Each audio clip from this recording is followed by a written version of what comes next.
देशभर बलात्कारीलाई फाँसी दिए भनेर नारा लागिरहेकै थियो, तर 4 दिनभित्रै फेरि 6 वटा बलात्कारका घटना बाहिर आए। अझ त्यो गरिमाको केसमा पक्राउ परेको केटाको भिडियो हेर्नुभयो त, यति धेरै डिस्टर्बिङ छ, यो कुरा खास सेयर हुनुपर्ने थियो त। त्यो भिडियो हेर्दा न उसको अनुहारमा अलिकति पश्चाताप देखिन्छ, न कुनै पीडा, न त कानुनको नै डर।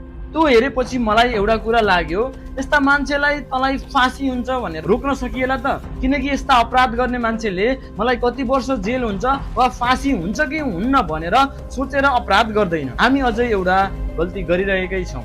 घटना घटिसकेपछि अपराधीलाई के सजाय दिने भनेर त हामी धेरै करायौँ, तर यस्तो अपराध हुन नदिन के गर्ने भन्नेतिर कसैको ध्यानै गएन।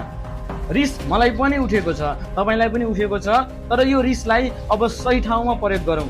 आखिर किन यस्तो भइरहेको छ त? बालबालिका र महिला सुरक्षित नहुनुमा हाम्रो राज्य र समाज कहाँनिर चुकिरहेछ त?